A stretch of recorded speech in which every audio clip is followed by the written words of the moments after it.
Hello guys, कैसे हैं आप सब लोग। मैं हूं आपका दोस्त अरसलान और आप देख रहे हैं मेरा channel Pek Flix. Solo leveling की एपिसोड 4 के साथ हाजिर हूं। अभी तक जिसने मेरे चैनल को सब्सक्राइब नहीं किया, चैनल को सब्सक्राइब कर दे, वीडियो को लाइक और शेयर कर दे, शुक्रिया। मिस्टर किम के वहाँ से भाग जाने के बाद सिर्फ 3 लोग पीछे अल्टर पर बचते हैं, जिनमें एक जूही, मिस्टर सोंग और हमारा हीरो जिनवू है। मिस्टर सोंग दरवाजे की तरफ देखते हैं और कहते हैं मिस्टर किम के भागने के बाद दरवाजा और भी ज्यादा क्लोज हो गया है। मिस्टर सोंग उनसे कहते हैं वैसे तो बहुत देर हो चुकी है, लेकिन मुझे समझ आ गई है यहाँ पर क्या चल रहा है। वो जिनवू से कहते हैं जूही को अपने साथ लो और यहाँ से चले जाओ। जब तक इस अल्टर पर एक भी इंसान मौजूद रहेगा तब तक ये दरवाजा मुकम्मल तौर पर बंद नहीं होगा। तुम और जूही की जिंदगी अभी बहुत बड़ी है, तुम अभी जवान हो, जल्दी से यहाँ से चले जाओ। मिस्टर सोंग जूही से कहते हैं जिनवू की मदद करो और दोनों यहाँ से निकल जाओ। लेकिन जूही डर के मारे जमीन पर बैठी होती है और उसकी टांगे बिल्कुल भी काम नहीं कर रही होती, क्योंकि थोड़ी देर पहले उसने अपनी सारी पावर इस्तेमाल कर दी थी जिनवू को हील करने में। जूही मिस्टर सोंग से कहती है लेकिन मेरी टांगे काम नहीं कर रही, मैं चल नहीं पाऊंगी। जूही वहीं पर बैठकर रोना शुरू कर देती है। मिस्टर सोंग जूही से कहते हैं मुझे लगता है शायद तुमने अपनी माना की पावर बहुत ज्यादा इस्तेमाल कर दी, इसी वजह से अब तुम्हारी टांगे काम नहीं कर रही। जिनवू मिस्टर सोंग से कहता है आप जूही को अपने साथ लें और यहाँ से चले जाएं। वैसे भी मेरी एक टांग नहीं है, मैं चल नहीं पाऊंगा। आप जूही को उठा लें और यहाँ से बाहर चले जाएं, मैं यहीं पर रुकता हूँ।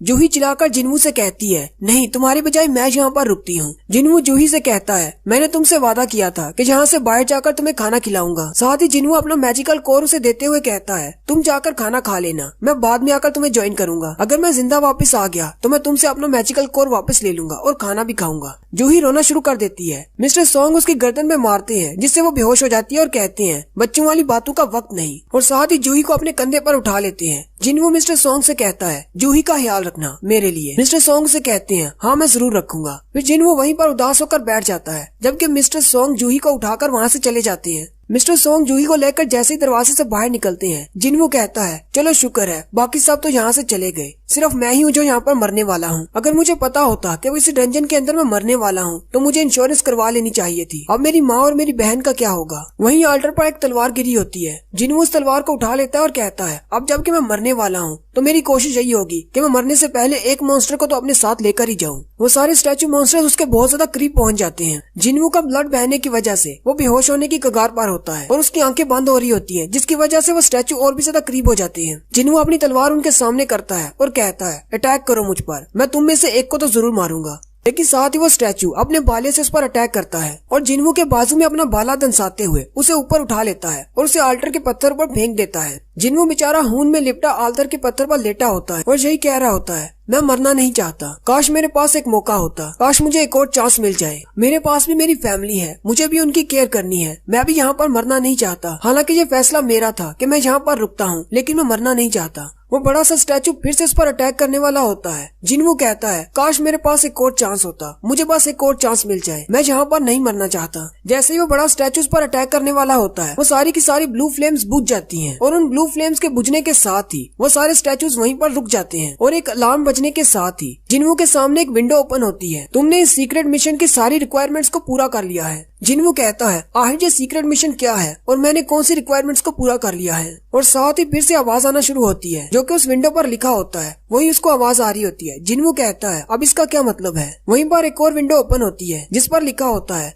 तुमने रिक्वायरमेंट्स पूरी कर ली, अब तुम एक प्लेयर बन सकते हो। क्या तुम एक प्लेयर बनना चाहोगे। तुम्हारे पास ज्यादा वक्त नहीं बचा, अगर तुम एक्सेप्ट नहीं करते तो 0.02 सेकंड्स के अंदर ही तुम मर जाओगे, और अगर तुम एक्सेप्ट करते हो तो तुम एक प्लेयर बन जाओगे। जिनवू कहता है अगर मैं एक्सेप्ट करता हूँ तो मुझे मरना नहीं पड़ेगा। मुझे लगता है शायद यही वो सेकंड चांस है जिसका मुझे इंतजार था। मुझे मरना नहीं है, मुझे एक्सेप्ट है, मैं प्लेयर बनना चाहूंगा। जिनवू जल्दी से एक्सेप्ट कर लेता है। उस विंडो पर लिखा जाता है वेलकम प्लेयर, और साथ ही जिनवू की बॉडी में से रोशनी निकलती है और वो सारे स्टैचू खत्म हो जाते हैं। नेक्स्ट सीन में जैसे ही जिनवू की आंख खुलती है, जिनवू एक हॉस्पिटल के बिस्तर पर बैठा होता है। जिनवू अपने आसपास देखता है और कहता है क्या मैं कोई सपना देख रहा था। उसी वक्त दरवाजा खुलता है और हंटर एसोसिएशन गिल्ड से 2 इंस्पेक्टर आते हैं। जिनवू उन दोनों से पूछता है तुम लोग कौन हो। वो लोग उसे कहते हैं हमें माफ कर देना, हम तुम्हें डराना नहीं चाहते थे, लेकिन हम काफी देर से तुम्हारा इंतजार कर रहे हैं कि कब तुम्हें होश आएगी। हम लोग कोरियन हंटर गिल्ड्स के इंस्पेक्टर हैं। जिनवू उनसे कहता है लेकिन इंस्पेक्टर्स मुझसे मिलने के लिए क्यों आए हैं। वो इंस्पेक्टर्स जिनवू को बताते हैं कि तुम पिछले 3 दिन से बेहोश थे।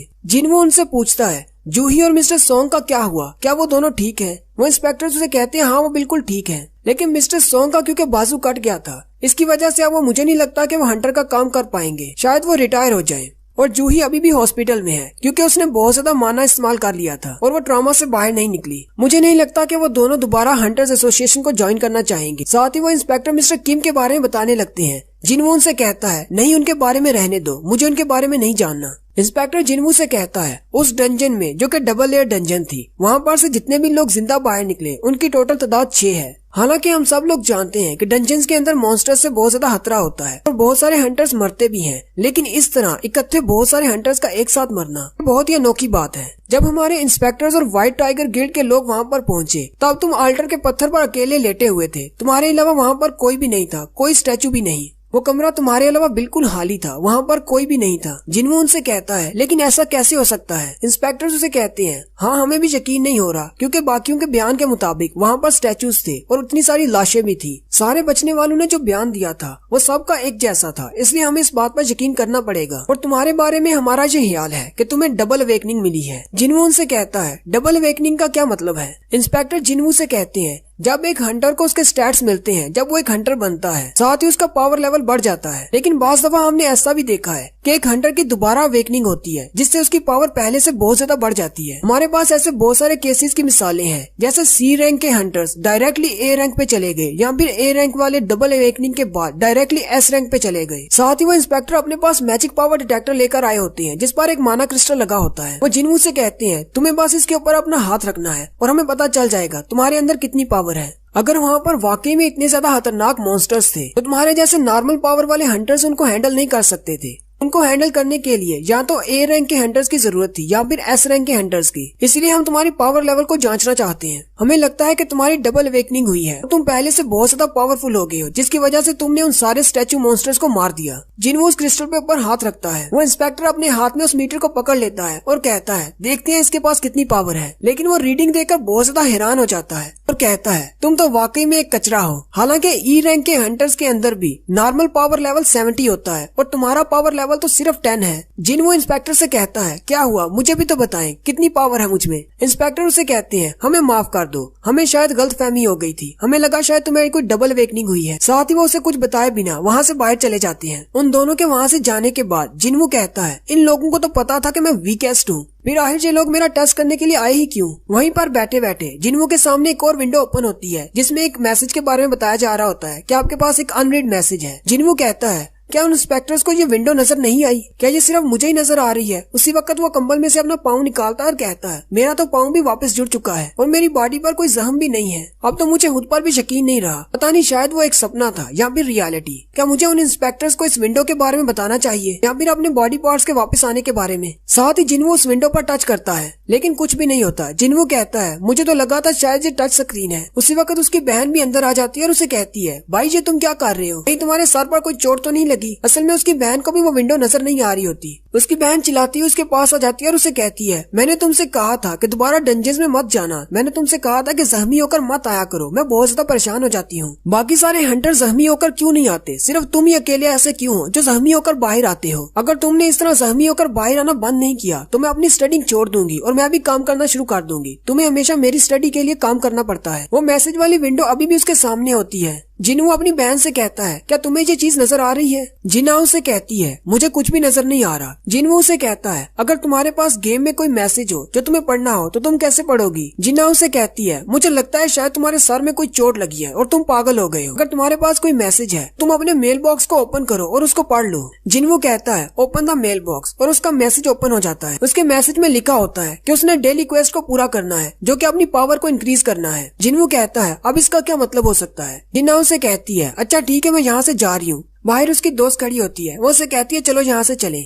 और वो दोनों हॉस्पिटल से चली जाती हैं। जिनवू के पास और भी बहुत सारी विंडोज ओपन होती हैं जिनमें लिखा होता है कि एक प्लेयर के पास ये विंडोज ओपन होती हैं, ये गाइड के तौर पर हंटर को ग्रो करने में मदद करेंगी, इससे हंटर पावरफुल बन सकता है। साथ ही एक वार्निंग होती है अगर प्लेयर वो सब कुछ नहीं करता जो कि उसे विंडो में बताया जाता है, यानी डेली उसे जो भी मिशन दिया जाता है अगर वो पूरा नहीं करता तो उसे पेनल्टी दी जाएगी, यानी उसे सजा मिलेगी। जिनवू कहता है मुझे तो इसकी जरा भी समझ नहीं आ रही, आखिर यहाँ पर हो क्या रहा है? साथ ही उसे याद आता है कि डंजन के अंदर जब वो बेहोश होने वाला था तब उसके सामने ऐसी एक विंडो ओपन हुई थी, तब उसने एक्सेप्ट किया था कि वो एक प्लेयर बनने वाला है। उसे फिर से एक मैसेज आता है जिसमें लिखा होता है कि तुम्हें अपनी डेली क्वेस्ट को पूरा करना है। तो उसका डेली का पहला मिशन ये होता है कि उसे स्ट्रॉन्ग बनना है, जबकि उसके मिशन की डायरेक्शन भी उसे दी जाती है, जिसमें उसे पुशअप्स करनी होती है, चिन अप्स, पुशअप्स, स्क्वाट्स और 10 किलोमीटर की दौड़ भी लगानी होती है। और नीचे एक घड़ी होती है जहाँ पर टाइमर चल रहा होता है। जिन्हों ये देखकर हंसना शुरू कर देता है और कहता है, मुझे लगता है शायद मेरे साथ कोई मजाक हो रहा है। मैं तो पहले से ही हॉस्पिटल में एक पेशेंट की तरह हूँ, मैं ये सब कुछ कैसे कर सकता हूँ। वो वहीं पर बिस्तर पर लेट जाता है और कहता है, मैं थोड़ी देर के लिए सो जाता हूँ, फिर उठकर देखता हूँ क्या करना है। लेकिन उसके मिशन का टाइम चल रहा होता है। जैसे उसके मिशन की टाइम लिमिट खत्म हो जाती है, उसकी घड़ी का रंग सुर्ख हो जाता है, अलार्म बजना शुरू हो जाता है और कहा जाता है कि तुमने अपने मिशन को पूरा नहीं किया, इसलिए अब तुम्हें पनिशमेंट मिलेगी। उसी वक्त जिन्वू का बिस्तर हिलना शुरू हो जाता है। जिन्वू कहता है, आयुष यहाँ पर चल क्या रहा है। वहीं पर बिस्तर पर बैठे बैठे सब कुछ चेंज हो जाता है। वो एक हॉस्पिटल के कमरे की बजाय एक बड़े से रेगिस्तान में बैठा होता है। जिन्वू बहुत ज्यादा हैरान हो जाता है और कहता है, मैं अचानक हॉस्पिटल से एक रेगिस्तान में कैसे आ गया। उसी वक्त उसके पीछे से एक बड़ा सा सेंटीपीड मॉन्स्टर निकलता है और साथ ही उसकी पनिशमेंट की डायरेक्शन भी उसे मैसेज बॉक्स में दिखाई जाती है, जिसमें उसे कहा जाता है कि अब सजा के तौर पर तुम्हें 4 घंटे इसी डेजर्ट के अंदर रहना है और इस सेंटीपीड मॉन्स्टर से बचना है। जिन्वू उस बड़े से मॉन्स्टर की तरफ देखता है और हंसते हुए कहता है, मुझे लगता है मेरे साथ मजाक ही हो रहा है।